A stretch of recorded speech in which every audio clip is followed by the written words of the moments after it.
Assalamualaikum warahmatullahi wabarakatuh. Nama saya Siti Aisyah dan hari ini saya akan membuat vlog makanan warisan untuk kaum Cina Hokkien. Itu char kway teow. Char kway teow merupakan hidangan mi goreng yang popular di Malaysia, Singapura dan Indonesia, terutamanya di kalangan masyarakat Cina Hokkien. Asal-usul hidangan ini berkait rapat dengan komuniti pekerja pelabuhan dan nelayan di Asia Tenggara pada abad ke-19.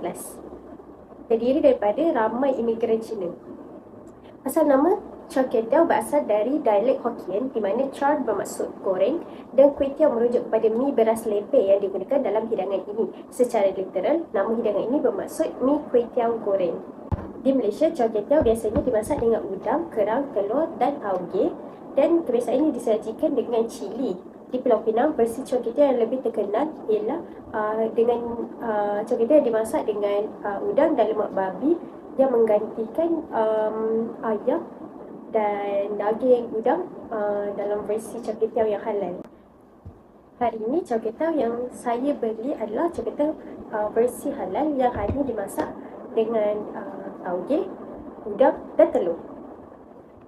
Walaupun saya sudah biasa makan char kway teow kerana char kway teow adalah salah satu makanan kegemaran saya, tapi untuk vlog makanan hari ini saya akan memberi pendapat sedikit tentang char kway teow yang saya telah beli.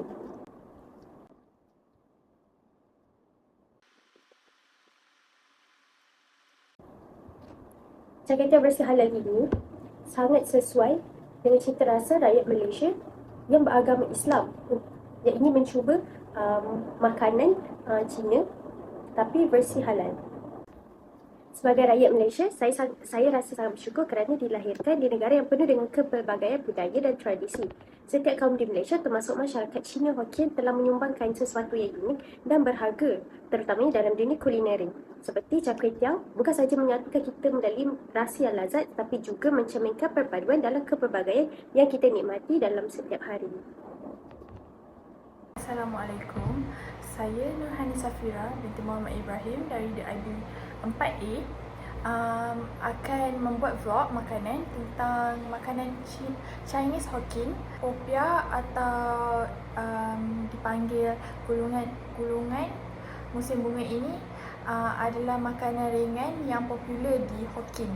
Ia diperbuat daripada kulit popia yang berasal daripada nasi atau tepung gandum yang diisi dengan campuran sayur-sayuran seperti kacang dan tauge. Ada juga inti lain iaitu daging dan udang. Popia Hokkien ini selalunya dihidang segar bersama dengan sos. Antara sos yang dihidang bersama popia ini adalah sos cili. Jadi saya akan menerangkan tentang asal-usul popia Hokkien. Popia Hokkien berasal daripada masyarakat Hokkien di Fujia, China dan dibawa ke Asia Tenggara oleh imigran. Popia Hokkien ini sangat popular di negara Malaysia dan Singapura. Ini kerana pelbagai bahan tempatan yang ada di dalam popia Hokkien ini membuatkan mereka suka dengan makanan popia Hokkien ini. Selain itu, popia Hokkien ini juga banyak khasiat yang terkandung kerana ia mengandungi sayur-sayuran dan protein. Jadi saya akan mencuba popia Hokkien ini bersama sos yang sudah saya letak.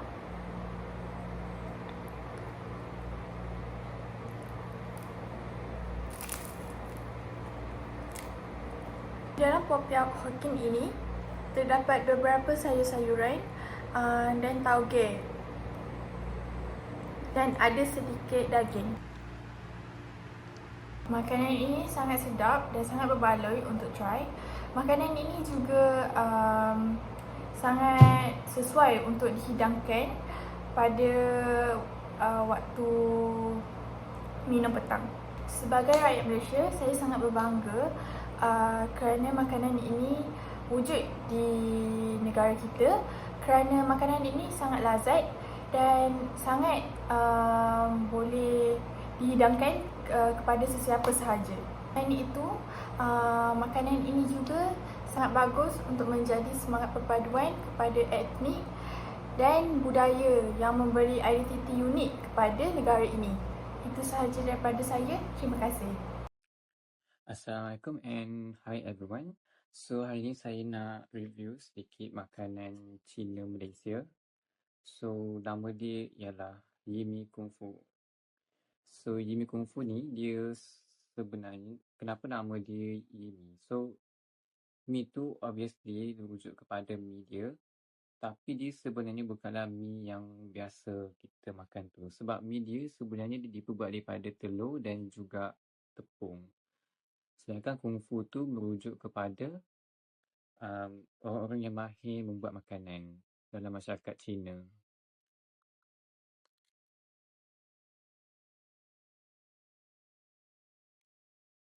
Lima Kung Fu ni kebiasaannya dia dibuat dengan cara digoreng dulu dia punya mi, tapi dia bukanlah goreng yang terus masak tau, sebab dia nak bagi tahan lama. So basically kalau kita nak panaskan dia semula, nanti dia akan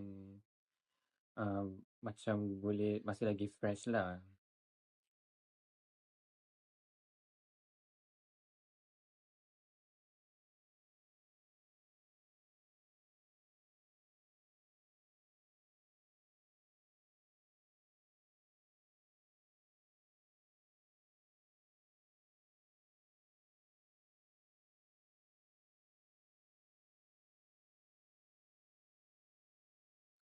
Rasa mi ni dia sebenarnya agak kenyal. So masa mula-mula dia memang keras lah. Cuma kalau kita kena rebuskan dia, so dia akan jadi bentuk asal dia. So memang barulah boleh makan dah.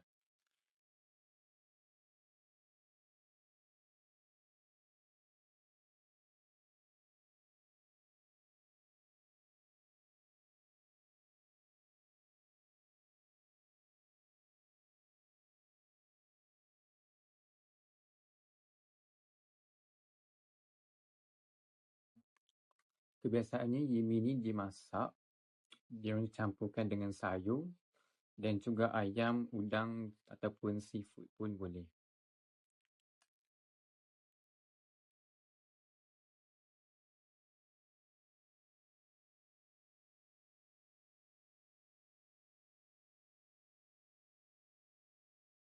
Dekat mana kebiasaannya kita boleh beli di mini store? Kebiasaannya ada dijual dekat restoran mewah, restoran Cina yang mewah, dan juga kedai-kedai gerai yang tepi jalan ataupun dekat pasar Cina.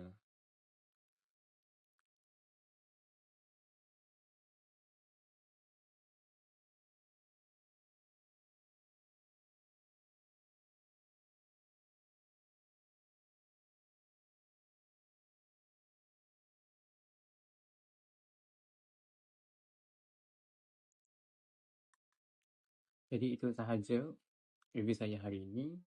Sekian, terima kasih. Assalamualaikum. Pada hari ini saya akan mereview makanan tradisional bagi kaum Cina Hokkien. Okay, so pada hari ini saya akan mereview makanan mi Hokkien, makanan tradisional bagi kaum Cina Hokkien.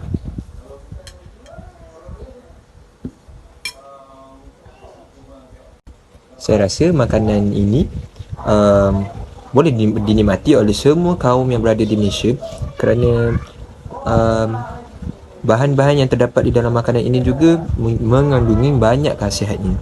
Selain itu juga, makanan ini juga boleh dimakan oleh agama-agama lain seperti Islam, Kristen ataupun Buddha. Jadi di situ saya nampak yang makanan ini juga dapat membentuk harmoni bagi kaum di Malaysia, sebabkan makanan ini bukan hanya boleh dimakan oleh Cina Hokkien, malahan dia boleh dimakan oleh banyak kaum yang terdapat di Malaysia. Sekian daripada saya.